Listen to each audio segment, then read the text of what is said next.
کوئی شخص اپنی بیٹی کا نکاح کسی غلام سے نہیں کراتے تھے، اور اسی طریقے سے جو شخص کسی بچے کو اپنا گود لیتے تھے، کوئی شخص کسی کے بچے کو گود لیتے تھے، اگر اس بچے کی شادی جوان ہونے کے بعد میں ہو جاتی تھی، جب وہ بچہ اپنی بیوی کو طلاق دے دیا کرتا تھا تو اس عورت سے بھی کوئی آدمی نکاح کرنے کے لیے تیار نہیں ہوتا تھا۔ اس زمانے کا جو ہے یہ رسم و رواج تھا، ناجائز اور حرام اس زمانے کے اندر سمجھا جاتا تھا۔ کیا؟ ایک تو غلام کا نکاح کسی آزاد عورت کے ساتھ میں نہیں، اور اسی طریقے سے جب کسی شخص نے کسی لڑکے کو گود لیا اور گود لینے کے بعد میں جب اس لڑکے کی شادی ہو گئی پھر اس لڑکے نے اپنی بیوی کو طلاق دے دی، تو اس بیوی سے، اس خاتون سے، اس عورت سے کوئی آدمی نکاح کرنے کے لیے تیار نہیں ہوتا تھا اور نہیں کراتے تھے نکاح۔ تو اللہ کے نبی علیہ السلام کے پاس میں حضرت ایک صحابی حضرت زید بن حارثہ رضی اللہ عنہ تھے۔ حضرت زید بن حارثہ رضی اللہ عنہ کو غلام بنا لیا گیا تھا۔ ان کفار مکہ نے، مشرکوں نے، زید بن حارثہ کہیں سے راستے میں آ رہے تھے، ان کو راستے میں پکڑ لیا اور غلام بنا لیا اور بازار کے اندر جا کر کے بیچ دیا۔ اللہ کے نبی علیہ السلام نے حضرت زید بن حارثہ رضی اللہ عنہ کو خریدا، اور خریدنے کے بعد میں حضرت زید کو جو ہے کیا نام آزاد کر دیا اور اپنا منہ بولا بیٹا بنا لیا، گود لے لیا۔ تو بعض موقع پر صحابہ کرام زید بن محمد بھی کہا کرتے تھے۔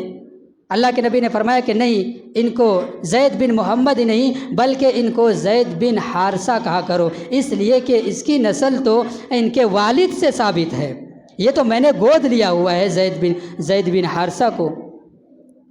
تو زید بن حارثہ چونکہ ان کے نظروں میں تو غلام تھے، انہوں نے غلام بنا کر کے بیچا تھا کفار مکہ نے، مشرکین مکہ نے، تو زید بن حارثہ کا نکاح اللہ کے نبی علیہ السلام نے اپنی پھوپھی ذات بہن حضرت زینب بنت جحش سے کرا دیا تھا۔ اور حضرت زینب بنت جحش کون ہے؟ اللہ کے نبی علیہ السلام کی پھوپھی ذات بہن ہے اور آزاد ہے۔ ایک غلام زید اور آزاد عورت حضرت زینب بنت جحش رضی اللہ عنہ، تو ایک غلام کا نکاح حضرت زینب بنت جحش رضی اللہ عنہ سے کرایا گیا۔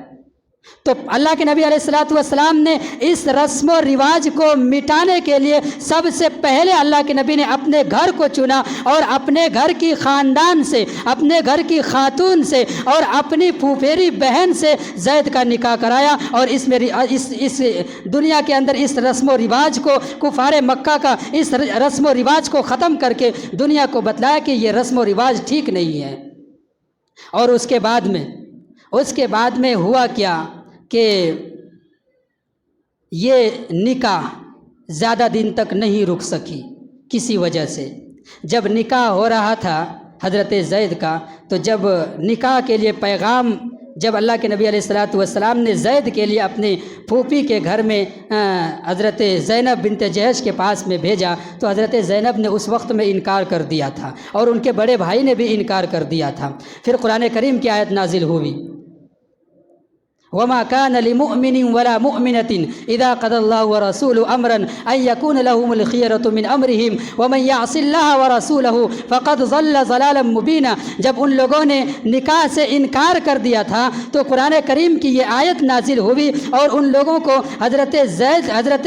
زینب کو اور زینب کے بھائی سے خاص طور سے کہا گیا کہ جب اللہ تبارک و تعالیٰ نے اور اللہ کے نبی نے زید کا نکاح زینب سے فکس کر دیا ہے تو آپ کو انکار نہیں کرنا چاہیے، آپ کو منع نہیں کرنا چاہیے۔ اگر آپ انکار کرتے ہیں، نکاح سے منع کرتے ہیں، گویا آپ اللہ اور اس کے رسول کی نافرمانی کرتے ہیں، اور جو شخص اللہ اور اس کے رسول کی نافرمانی کرے پھر تو وہ کھلی گمراہی کے اندر مبتلا ہو جائے گا۔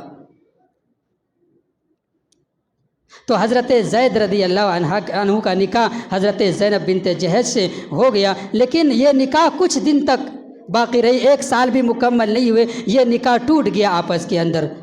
لڑائی جھگڑے یا کچھ ایسی بات ہوئی تھی گھر کے اندر، تو ان باتوں کی وجہ سے نکاح ٹوٹ گیا۔ حالانکہ حضرت زید جو نبی کے پاس میں آئے تھے، اللہ کے نبی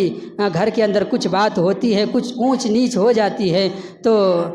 بعض موقع پر میری بیوی زینب ناراض ہو جاتی ہے، اس لیے میں چاہتا ہوں کہ میں زینب کو اپنے سے جدا کر دوں، الگ کر دوں، میں طلاق دے دوں۔ اللہ کے نبی نے فرمایا کہ نہیں، اللہ کے نبی نے ان کو سمجھا کر بھیجا کوئی بات نہیں،